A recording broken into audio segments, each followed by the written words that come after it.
नमस्कार, स्वागत है आपका न्यूज ब्लास्ट में। आपके साथ मैं हूं श्वेता मिश्रा। चलिए खबरों के सफर को शुरू करते हैं। आखिर इतने आत्मविश्वास और विनोद मूड में कैसे हैं गहलोत? गहलोत का आत्मविश्वास देख भाजपा और दूसरे विरोधी भी हैरान हैं। हंसते खेलते और व्यंग करते करते पढ़ डाला देश का सबसे बड़ा बजट भाषण। गहलोत ने आज पढ़ा 2 घंटे 46 मिनट का बजट भाषण। इससे पहले 2020 में निर्मला सीतारमण ने दिया था 2 घंटे 40 मिनट का बजट भाषण।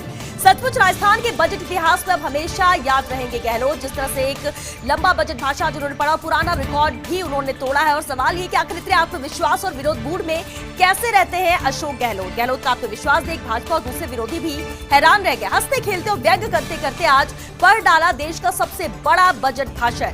जहां गहलोत ने आज पढ़ा 2 घंटे 46 मिनट का बजट भाषण। उससे पहले 2020 में निर्मला सीतारमण ने 2 घंटे 40 मिनट का बजट भाषण पढ़ा था। सचमुच राजस्थान के बजट इतिहास में अब हमेशा याद रहेंगे अशोक गहलोत।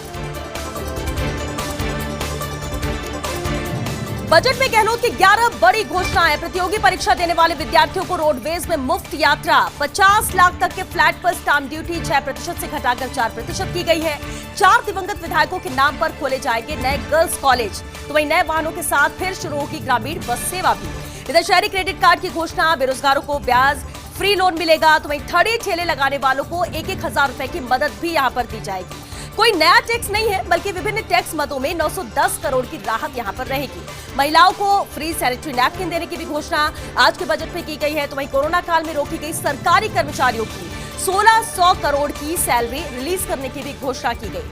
राजस्थानी फिल्म के लिए 25 लाख का अनुदान और जीएसटी पर 100% छूट का ऐलान किया गया। तो वहीं 37,400 आंगनबाड़ी केंद्रों, अंग्रेजी स्कूलों में फर्नीचर उपलब्ध कराए जाएंगे। 50 सरकारी स्कूल खुलेंगे और 100 स्कूल क्रमोन्नत होंगे। तो ये कुछ अहम घोषणाएं हैं जो आज बजट में की गई हैं, जिसमें 37,400 आंगनबाड़ी केंद्रों, अंग्रेजी स्कूलों में फर्नीचर उपलब्ध कराए जाएंगे। ये अहम घोषणा थी। राजस्थानी फिल्म के लिए 25 लाख का अनुदान और साथ ही जीएसटी पर 100% की छूट का भी ऐलान किया गया। तो वही सरकारी कर्मचारियों की कोरोना काल में जो सैलरी रोकी गई थी, 1600 करोड़ की सैलरी थी, जिसे रिलीज करने की भी घोषणा आज बजट में मुख्यमंत्री अशोक गहलोत ने की। वहीं पहले पेपरलेस बजट में गहलोत की किसानों को सौगात। अगले साल जारी होगा अलग से कृषि बजट। किसानों की कर्ज माफी के लिए 1 टाइम सेटलमेंट योजना भी रहेगी। किसान पशुपालकों को 16,000 करोड़ का ब्याज मुक्त ऋण देने की भी घोषणा की गई है। तो वही खेती की बिजली के लिए बनाई जाएगी नई कृषि वितरण कंपनी और इसके तहत 1 की बजाय 2 महीने में भेजे जाएंगे बिजली बिल। 50,000 किसानों को दिए जाएंगे नए कृषि कनेक्शन। तो वही 1,20,000 किसानों को स्प्रिंकल दिए जाएंगे। तो ये अहम घोषणा कृषि के क्षेत्र में भी की गई है, जहां किसानों की कर्ज माफी के लिए 1 टाइम सेटलमेंट योजना लेकर आई है सरकार, जिसकी घोषणा आज बजट में की गई है। अगले साल भी जारी होगा अलग से कृषि बजट। ये अहम घोषणा आज मुख्यमंत्री ने की। तो साथ ही खेती की बिजली के लिए बनाई जाएगी अब नई कृषि वितरण कंपनी और इसके तहत 1 की बजाय 2 महीने में भेजे जाएंगे बिजली बिल। गहलोत ने की मेडिकल के क्षेत्र में भी बड़ी घोषणाएं। सड़क दुर्घटना रोकने के लिए जीवन रक्षक योजना लेकर आई है सरकार, जिसकी घोषणा आज हुई। घायल को अस्पताल पहुंचाने वाले व्यक्ति के लिए ऐलान किया है। ऐसे व्यक्तियों को मिलेंगे 5,000 रुपए और प्रशस्ति पत्र भी, जो घायलों को अस्पताल पहुंचाएगा। अगले साल से 3500 करोड़ के हेल्थ स्कीम की भी घोषणा आज बजट में की गई है। हर परिवार को कैशलेस बीमा देना होगा, 850 रुपए प्रीमियम। यहाँ संविदा कर्मचारी, लघु और सीमांत किसान को भी प्रीमियम से छूट रहेगी और इसमें सरकारी निजी अस्पतालों में इलाज सुविधा भी मिलेगी। प्रदेश के 25 जिलों में खोले जाएंगे नर्सिंग कॉलेज। तो वहीं जोधपुर में नई डायग्नोस्टिक विंग बनेगी, रीजनल कैंसर सेंटर भी खुलेंगे। जयपुर के गडगौरी अस्पताल में भी विंग बनेगी और सभी संभाग मुख्यालय पर खुलेंगे पब्लिक हेल्थ कॉलेज। पीएचसी में अब मुफ्त में 61 जांचें भी होंगी। ये अहम घोषणा की आज के बजट में। तो वहीं जिला अस्पतालों में 133 तरह की जांचें भी मुफ्त होंगी। जयपुर, बीकानेर, भरतपुर में यूनानी आयुर्वेद महाविद्यालय भी खुलेंगे। तो वही अजमेर में राजस्थान आयुष अनुसंधान केंद्र भी खोला जाएगा। तो ये अहम घोषणाएं हेल्थ के सेक्टर में की गई है। हेल्थ सेक्टर में ये अहम योजनाएं हैं, जिसमें सरकारी निजी अस्पतालों में इलाज सुविधा मुहैया कराई जाएगी। प्रदेश के 25 जिलों में खोले जाएंगे यहाँ पर नर्सिंग कॉलेज। तो वही जोधपुर में नई डायग्नोस्टिक विंग बनेगी और रीजनल कैंसर सेंटर को भी खोला जाएगा। जयपुर के गडगौरी अस्पताल में भी नई विंग तैयार की जा रही है। सभी संभाग मुख्यालय पर पब्लिक हेल्थ कॉलेज पीएचसी में अब मुफ्त 61 जांचें होंगी। तो जिला अस्पतालों में 133 तरह की जांचें भी मुफ्त होगी। तो ये अहम घोषणाएं आज बजट में हेल्थ सेक्टर में। इधर बजट भाषण में मुख्यमंत्री गहलोत का शायराना अंदाज भी देखने को मिला। शायराना अंदाज में उन्होंने विपक्ष पर हमला किया और कहा, निगाहों में मंजिल थी, गिरे और गिरकर संभलते रहे। हवाओं ने बहुत कोशिश की, लेकिन चिराग आंधियों में भी जलते रहे। और शायरी पढ़ते ही तालियों से पूरा सदन गूंज उठा जब मुख्यमंत्री अशोक गहलोत ने ये शायरी। तो आज शायराना अंदाज में बजट भाषण में मुख्यमंत्री अशोक गहलोत नजर आए जब उनका एक शायराना अंदाज देखने को मिला। विपक्ष पर शायराना अंदाज में उन्होंने हमला किया और उन्होंने इस दौरान कहा कि निगाहों में मंजिल थी, गिरे और गिरकर संभलते रहे। हवाओं ने बहुत कोशिश की लेकिन चिराग आंधियों में भी जलते रहे। और जैसे ये शायरी पढ़ी मुख्यमंत्री अशोक गहलोत ने, पूरा सदन तालियों से गूंज उठा। तो बजट भाषण में गहलोत का शायराना अंदाज देखने को मिला है और उन्होंने आगे कहा कि मेरे हौसलों में जान अभी बाकी है, ये तो दौड़ भर थी, उड़ान अभी बाकी है। मेरी सादगी से अंदाजा मत लगाना, अभी अंजाम बाकी है। और साथ ही कहा कि राजे जी के परों से उड़ान की शायरी भी याद है मुझे। इस पर राजेंद्र राठौर बोले तो उन्होंने इस पर चुटकी भी ली और कहा कि आप तो बड़े कारीगर हो, आपकी अदा निराली है। विपक्ष को लग रहा था कोरोना आ गया, देखते हैं बजट में कैसे करेंगे, लेकिन देखो इस जादूगर की जादूगरी को, अभी आगे आगे देखो होता है क्या। तो शायराना अंदाज आज सदन में मुख्यमंत्री अशोक गहलोत का देखने को मिला, जहां एक के बाद एक उन्होंने शायरी बोली। तो इसके अलावा उन्होंने कहा कि राजे जी की परों से उड़ान वाली शायरी भी मुझे याद है। और जब उन्होंने ये कहा तो राजेंद्र राठौर ने जब उस पर कुछ कहा तो उन्होंने चुटकी ली और कहा कि आप तो बड़े कारीगर हैं, आपकी अदा निराली है। विपक्ष को लग रहा था कोरोना आ गया है और देखते बजट में कैसे करेंगे काम, लेकिन देखो इस जादूगर की जादूगरी को, अभी आगे आगे देखो होता है। बजट के दौरान मुख्यमंत्री ने रोचक वाकया भी बताया। उन्होंने कहा कि वसुंधरा जी ने एक बार बजट पेश किया था, तब उन्होंने एक बार भी पानी नहीं पिया, लेकिन मैं अब तक 7 बार पानी पी चुका हूं। दरअसल मेरा गला बचपन से खराब है और इसलिए पानी पीता हूं। इस पर विपक्षी सदस्यों की टिप्पणी पर गहलोत ने जवाब दिया और कहा, मैं पानी पी पी कर आपको कोस नहीं रहा।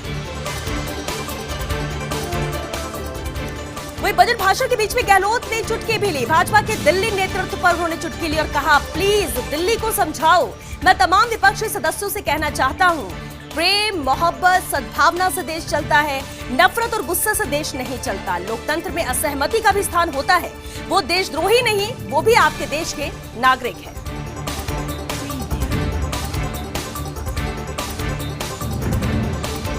इधर बजट में गहलोत के विपक्ष पर व्यंग बाढ़ भी देखने को मिला और इन व्यंग बाढ़ों पर लगते रहे सदन में ठहाके। और उन्होंने कहा कि प्रत्येक विधानसभा क्षेत्र की सड़कों के लिए 5 करोड़ की घोषणा की। जब नहीं बजी ताली तो उन्होंने चुटकी ले ली और कहा कि क्या विहिप जारी हुआ है जो आप लोग ताली नहीं बजा रहे। फिर बोले कि कौन करेगा विहिप जारी, सचेतक ही नहीं है। तो इस दौरान विपक्ष पर चुटकी ली मुख्यमंत्री अशोक गहलोत ने, क्योंकि जब घोषणाएं की और उन घोषणाओं के तहत उन्होंने कहा कि प्रत्येक विधानसभा क्षेत्र की सड़कों के लिए 5 करोड़ की घोषणा की और जब सदन में तालियां नहीं बजी तो उन्होंने इस पर चुटकी भी ले ली और कहा कि विहिप जारी हुआ है जो आप लोग ताली नहीं बजा रहे हैं। फिर बोले कि कौन करेगा विहिप जारी, सचेतक ही नहीं। वहीं मुख्यमंत्री अशोक गहलोत इस दौरान वसुंधरा राजे की तारीफ की। भामाशाह डेटा सेंटर की तारीफ की गहलोत ने और कहा कि इसके लिए वसुंधरा जी को बधाई है, ये काम आपने किया, इसका श्रेय आपको मिलना चाहिए। जब मैंने इस सेंटर का दौरा किया था तब मैंने मीडिया को भी कहा था और इसकी स्थापना के लिए मैं पूर्व सरकार को धन्यवाद देता हूं। पुरानी योजनाओं को बंद करने का धंधा हम नहीं करते। हम 56 इंच नहीं बल्कि 60 इंच का सीना रखते हैं। तो वसुंधरा राजे की तारीफ भी इस दौरान मुख्यमंत्री अशोक गहलोत ने की। भामाशाह डेटा सेंटर की तारीफ की गहलोत ने और कहा कि इसके लिए वसुंधरा जी को मैं बधाई देता हूं, ये काम आपने किया, इसका श्रेय आपको मिलना चाहिए। जब मैंने इस सेंटर का दौरा किया था तब मैंने मीडिया को भी ये बात कही थी और इसकी स्थापना के लिए मैं पूर्व सरकार को धन्यवाद देता हूं। पुरानी योजनाओं को बंद करने का धंधा हम नहीं करते। हम 56 इंच नहीं बल्कि 60 इंच का सीना रखते हैं। तो इस दौरान तारीफ पूर्व मुख्यमंत्री वसुंधरा राजे की अशोक गहलोत ने भी कही जब उन्होंने जिक्र किया इस योजना का और कहना भी यही कि हम पुरानी योजनाओं को बंद नहीं करते, ये हमारा काम नहीं है, लेकिन जब श्रेय की बात आती है तो हम उसे जरूर देते हैं जिसने ये काम किया। और भामाशाह डेटा सेंटर की तारीफ करते हुए मुख्यमंत्री अशोक गहलोत ने ये बात कही और बधाई दी वसुंधरा राजे को कि ये काम आपने किया है, इसका श्रेय आपको मिलना चाहिए। जब मैंने इस सेंटर का दौरा किया था तब मैंने मीडिया को भी ये बात कही थी और इसकी स्थापना के लिए मैं पूर्व सरकार को धन्यवाद देता हूँ। यानी वसुंधरा राजे को उन्होंने धन्यवाद दिया। पुरानी योजनाओं को बंद करने का धंधा हम नहीं करते और साथ ही मुख्यमंत्री ने यह भी कहा कि हम 56 इंच नहीं बल्कि 60 इंच का सीना रखते हैं। ब्रेक के बाद बढ़ते आगे। बजट पर कांग्रेस नेता अर्चना शर्मा ने भी प्रतिक्रिया दी है और इसे जनहित का बजट बताया है। राजस्थान सरकार का बजट समावेशी, नवोन्मेषी और सर्वस्पर्शी है और सबसे अच्छी बात यह कि विपरीत परिस्थितियों के बावजूद समाज के प्रत्येक वर्ग को कुछ ना कुछ देकर बजट के माध्यम से स्पष्ट किया गया है कि सरकार मानवीय पहलू को सबसे ज्यादा मुखरता दे रही है और उसके प्रति पूरी तरह से आसक्त है। बजट में जिस प्रकार से शहीदों के परिवारों की एफडी की सीमा को बढ़ाया गया है और उनकी सम्मान राशि को इंक्रीज किया गया है, वो बताता है कि सरकार पूरी तरह से संवेदनशील है। सभी महिलाओं को सैनिटरी पैड्स देने की बात की गई है। जिस प्रकार से रिप्स लागू थी, उसी प्रकार से सोशल इन्वेस्टमेंट प्रमोशन स्कीम लागू करके एनजीओज को प्रोत्साहित करने का मानस सरकार ने स्पष्ट किया है। मंडी शुल्क में कटौती करके स्टैंप ड्यूटीज़ को कम करके और साथ ही साथ कई क्षेत्रों में स्टैंप ड्यूटी बिल्कुल शून्य करके सरकार ने बहुत बड़ी राहत सभी वर्गों को दी है। किसी प्रकार का कोई कर अधिरोपित नहीं किया गया और 910 करोड़ रुपए की राहत पूरे प्रदेश की जनता को दी गई है। वहीं बजट पर प्रदेश की जनता ने भी प्रतिक्रिया दी है। मुख्यमंत्री की घोषणाओं को लेकर उदयपुर की जनता क्या सोचती है, लोगों से बात की सहयोगी रवि शर्मा ने। प्रदेश के मुख्यमंत्री अशोक गहलोत ने अपने कार्यकाल का तीसरा बजट पेश किया है। कोरोना त्रासदी के बाद ये बजट पूरी तरीके से स्वास्थ्य सेवाओं पर फोकस नज़र आया, लेकिन इसके साथ ही मुख्यमंत्री ने अन्य जो सेक्टर्स हैं उनको भी अछूता नहीं छोड़ा है। मेरे साथ में उदयपुर के आम लोग हैं, उनसे बात करते हैं कि इस बजट को लेकर उनके क्या रिएक्शंस हैं, उनका क्या कहना है। आप बताएं सर, क्या कहना चाहते हैं आप? बजट बहुत अच्छा बनाया, जनता के हित का बजट है। जिस प्रकार से स्वास्थ्य चिकित्सा पे भी उन्होंने ध्यान दिया, शिक्षा पे ध्यान दिया है। सबसे बड़ी बात जो मुख्यमंत्री जी ने करी है, जो 4 विधायक जो दिग्गज हो गए उनके नाम से जो कॉलेज खोलने में, जिसमें किरण जी माहेश्वरी बीजेपी की थी, उनके नाम से भी कॉलेज खोला, ये बहुत अच्छी पहल की उन्होंने। और वैसे बजट बहुत अच्छा है, गरीबों के हित में। जिस प्रकार से परिवहन में उन्होंने 6000 ग्रामीण परिवहन सेवा बसें चलाने की बात कही है, बहुत अच्छी बात है। इससे सड़क हादसे कम होंगे और गांव में लोगों को सुविधा मिलेगी बसों की, ये बहुत अच्छी बात करी है। कई सारी घोषणाएं हुई हैं, आपका क्या कहना है? इतनी सारी घोषणाएं हुई हैं, इनको लेकर? अब ये सिर्फ घोषणाएं हैं और इसके अलावा और कुछ भी नहीं है। आज तक जो देखा है, घोषणा पेपर पे होती है, धरातल पे कुछ भी नहीं होती है। पिछली बार गहलोत साहब जब थे, जब मेडिकल की अच्छी घोषणाएं थी, लेकिन आज की तारीख में वैसी कोई सुविधाएं नहीं है, ये खाली दिखती है घोषणाएं। अभी उनको सबसे पहले डीजल के भाव, पेट्रोल के भाव जो आसमान छू रहे हैं उसके ऊपर देना चाहिए, लेकिन ये केंद्र और राज्य के ऊपर एक दूसरे पे ढोल रहे हैं, जो कि ऐसा नहीं होना चाहिए। ये राज्य की जिम्मेदारी है। हमने वोट गहलोत साहब को दिए, तो हमको तो पेट्रोल डीजल के भाव यहाँ पे चाहिए, जबकि राजस्थान में सबसे महंगा पेट्रोल डीजल है। उसकी क्या घोषणाएं की आपने? किस तरह का बजट रहा है आपके साथ? बहुत अच्छा बजट है। माननीय मुख्यमंत्री जी ने बहुत अच्छा बजट पेश किया है। शिक्षा के बारे में बात करूं तो मैं महात्मा गांधी के 1200 महात्मा गांधी विद्यालय खोले जाएंगे। जहां जिस गांव में 5000 से ज़्यादा आबादी है, उस गांव में महात्मा गांधी विद्यालय खोले जाएंगे। उसके बाद में हेल्थ के बारे में ध्यान दिया है। उन्होंने सबसे पहला सपना था उनका निरोगी राजस्थान पे उन्होंने ज़्यादा ध्यान दिया है। हेल्थ के लिए भी उन्होंने अच्छे बीमा करा है हेल्थ के लिए, और नर्सिंग कर्मी के स्टाफ के लिए भी किया है। गांव में अस्पताल, उप जिला अस्पताल खोल सके और सामुदायिक स्वास्थ्य केंद्र खोल सके, ऐसे उन्होंने पूरा हेल्थ पे जोर दिया है। कई सारी घोषणाएं मुख्यमंत्री ने अपने बजट भाषण में की हैं, आपका क्या कहना है इन घोषणाओं को लेकर? किस तरह से देखते हैं आप इन घोषणाओं? हॉस्पिटल वाली घोषणा बहुत अच्छी है मेरा मानना, पर यह अगर ज़मीनी स्तर पर सभी जगह पहुंचेगी, सभी जनता तक पहुंचेगी, तो उसके लिए मैं उनका मुख्यमंत्री जी का स्वागत करता हूं। और उदयपुर के लिए उन्होंने पर्यटकों के लिए भी 2000 करोड़ की घोषणा की है। वो ज़मीनी तौर पर अगर आ जाएगी तो उदयपुर में बहुत ज़्यादा विकास होगा। और इसके साथ ही अगर मैं चाहूँगा कि मुख्यमंत्री से कि वो मानसी अकल के लिए भी पैसा रिलीज करे, तो उदयपुर की सारी जिले भरी रहेगी, इससे पर्यटकों की आवाजाही और बढ़ेगी। बिल्कुल। तो कुल मिलाकर मुख्यमंत्री अशोक गहलोत ने अपने बजट भाषण में कई तरह की प्रस्तावनाएं रखी हैं, प्रस्तावित योजनाएं और कई तरह की घोषणाएं की हैं। अब आम लोगों का ये कहना है कि ये जो तमाम घोषणाएं हैं जल्द से जल्द मूर्त रूप लें, ताकि इनका फ़ायदा आम जनता को मिल सके। कैमरा पर्सन प्रकाश के साथ Ravi Kumar Sharma, First India News, Udaipur. इधर प्रदेश बजट को लेकर कोटा से प्रतिक्रियाएं जानते हैं और चलते हैं भंवर एस चारण के पास। कोटा में गोठड़ा कला गांव में चंबल नदी के घाट पर नाव दुखांतिका में 12 लोगों की मौत हुई थी। आज प्रदेश बजट में ऐलान हुआ है कि वहां पर पुलिया बनाने के लिए डीपीआर तैयार कराई जाएगी और साथ में कोटा में जो कोटा का 12 रोड है, वहां 12 रोड की पुलिया से लेकर के और पेट्रोल पंप तक का पूरा इलाका एलिवेटेड रोड में तब्दील होगा। लेकिन इसके अलावा बजट में क्या कुछ खास है, कुछ खास लोगों की प्रतिक्रियाएं, कुछ आम लोगों की प्रतिक्रियाएं आप तक पहुंचाने की कोशिश करते हैं कोचिंग सिटी कोटा से। और सबसे पहली प्रतिक्रिया मिर्जा साहब, कोचिंग सिटी कोटा से सबसे पहली प्रतिक्रिया यही जानी चाहिए कि शिक्षा के लिहाज से बजट कैसा रहा? शिक्षा के लिहाज से बजट अच्छा है कि शिक्षा पे फोकस किया गया है कि शिक्षा के लिए कोटा ना सिर्फ वरन पूरे राज्य के लिए सीनियर लेवल के स्कूल खोले जा रहे हैं और SC ST SBC के लिए हॉस्टल रेजिडेंशियल खोले जा रहे हैं। तो एक अच्छा प्रयास है कि गरीब बच्चों को लाभ मिलेगा, उनके सिक्योरिटी पॉइंट्स रहेगा और वो हाईली क्वालिफाइड होंगे, गरीब बच्चे आगे आएंगे।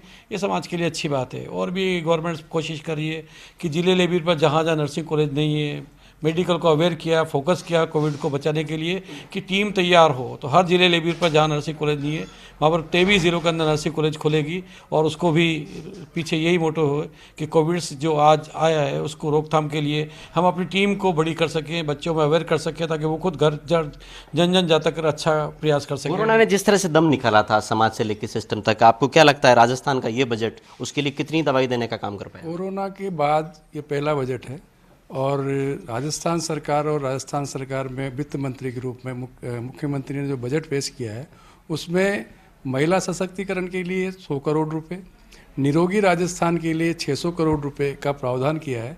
मैं समझता हूँ कि थोड़ा सा इसमें राहत इससे मिलेगी। इसके अलावा हम देखें तो स्वास्थ्य के लिए भी 500 करोड़ रुपए अलग से इन्होंने दिए हैं। बेसिकली सबसे पहले मैं कहना चाहूँगा कि ये जो बजट है प्रदेश में पहली बार पेपरलेस बजट आया, सबसे बड़ी खुशी की बात। दूसरा, इस बजट पे माननीय मुख्यमंत्री जो मेन फोकस किया वो शिक्षा पे, एग्रीकल्चर पे, कॉमन पीपल पे, जो कोरोना के बाद बहुत ज़्यादा इनिशियल था। जैसा कि हम जानते हैं कि जिस प्रदेश की अगर एजुकेशन लेवल अच्छा हो, एग्रीकल्चर लेवल अच्छा हो और कुछ वैकेंसीज जिस तरीके से माननीय मुख्यमंत्री जी ने 50,000 वैकेंसीज नहीं देने का वादा किया है, तो जब वैकेंसीज आती हैं तो डेफिनेटली स्टेट की ग्रोथ होती है और कहीं ना कहीं हमारी GDP और इकोनॉमी हमारी इंप्रूव होती है। इतना बड़ा अनाउंसमेंट ये हम लोग देख रहे हैं कि इससे जितने भी नौजवान हैं और जितने भी शिक्षित हैं वो ये चाह रहे हैं कि आप कैसे न कैसे ये अपॉर्चुनिटी को हासिल कर सकें। और मैं आपको बताना चाहूँगा कि नर्सिंग के साथ साथ यहाँ पे 2 कॉलेज नेचुरलपैथी हेल्थ से रिलेटेड 25 डिस्ट्रिक्ट के अंदर नर्सिंग कॉलेज खोले जा रहे हैं। उसके साथ साथ नेचुरलपैथी कॉलेज भी 2 डिस्ट्रिक्ट में खोले जा रहे हैं, उदयपुर में और जोधपुर के अंदर सर। तो मैं बधाई देना चाहूँगा सर इस बजट के लिए कि एजुकेशन के साथ साथ मेडिकल सेक्टर भी लिया, एजुकेशन सेक्टर भी लिया और काफ़ी सारी चीज़ें इस बजट के अंदर दी गई है जो आम लोगों के लिए है सर। Thank you sir. और अगर रसोई से एक प्रतिक्रिया पहुंचाना चाहें तो गृहिणी क्या कुछ कह रही है इस बजट पे? फिलहाल गृहिणियों के लिए तो ज़्यादा कुछ नहीं हुआ है, लेकिन एक सपना रहता है एक फैमिली का। तो जो स्टैम्प फी जो हमारी जो कम कर दिया गया है, 50 लाख तक के मकान के ऊपर स्टैम्प ड्यूटी कम कर दी गई है, तो वो एक बहुत अच्छा सुनहरा सपना है मिडिल क्लास के लिए। दूसरा, जो मिडिल क्लास के बच्चे हैं या अपन कह सकते हैं पॉवर्टी लाइन के बिलो हैं, जो RTE के अलावा RTH भी अनाउंस हुआ है, वो बहुत अच्छा है, जो हेल्थ फ्री फैसिलिटीज़ मिलेगी। साहब हुई है और ये बहुत ज़रूरी था क्योंकि कोरोना काल के बाद सभी की आर्थिक स्थिति बहुत डावाडोल हो चुकी थी। एक अच्छा सपोर्ट मिलेगा, सभी लोगों को मिलेगा और प्रत्यक्ष या परोक्ष सभी को इसका फ़ायदा पहुंचेगा। चलिए, तो प्रत्यक्ष या परोक्ष सभी को इसका फ़ायदा पहुंचेगा। हर वर्ग के लिए बजट में कुछ न कुछ है और मोटे तौर पर कोटा से जो प्रतिक्रियाएं मिल रही है वो बजट को लेकर के अभी तक तो सकारात्मक है। कैमरामैन आकाशदीप के साथ भंवर शरण, फर्स्ट इंडिया न्यूज़, कोटा। इधर मुख्यमंत्री अशोक गहलोत ने बजट में अपने गृह जिले जोधपुर को भी काफी सौगातें दी हैं। अगर बात करें पाक विस्थापितों की, तो सीएम गहलोत ने पाक विस्थापितों के पुनर्वास को ध्यान में रखते हुए उनके लिए आवासीय योजना की घोषणा की है, जिसमें जोधपुर में 1700 पाक विस्थापित परिवारों को आर्थिक संबल मिलेगा। सीमांत लोक संगठन के अध्यक्ष हिंदू सिंह सोढ़ा ने सीएम गहलोत की इस घोषणा का स्वागत किया है और खुशी भी जताई है। लोग पाक विस्थापितों के मुद्दे पर एक खास करके नागरिकता और दूसरा पुनर्वास होता है और पुनर्वास के अंदर शिक्षा, स्वास्थ्य, आवास वगैरह इन सब का दरकार रहती है। तो खास करके आज जो घोषणा हुई है वो आवासीय कॉलोनी की रूप में हुई है और मैं ये मुद्दा 2 दशक से तो खास करके इनके लिए सेपरेट जो है वो आवासीय कॉलोनी का उठाता रहा हूँ। और मैंने 2002 के अंदर जब मैं कलेक्टर और जोधपुर डिविजनल कमिश्नर और उनकी कमेटी जो है उसके अंदर में था, तो मैंने तब मुद्दा उठाया। तो तत्कालीन कलेक्टर 500 बीजे का ये प्रपोजल आए थे जो कि आज क्रियान्वयन होने जा रहा है, लेकिन उस प्रपोजल के अंदर कुछ स्पष्ट नहीं था। उन्होंने निगम के हवाले कर दिया, निगम कभी वापस कलेक्ट्रेट भेज देता, कलेक्टर आते फिर कभी। और चलिए 6 न्यूज़ ब्लास्ट में फिलहाल के लिए इतना ही। नमस्कार।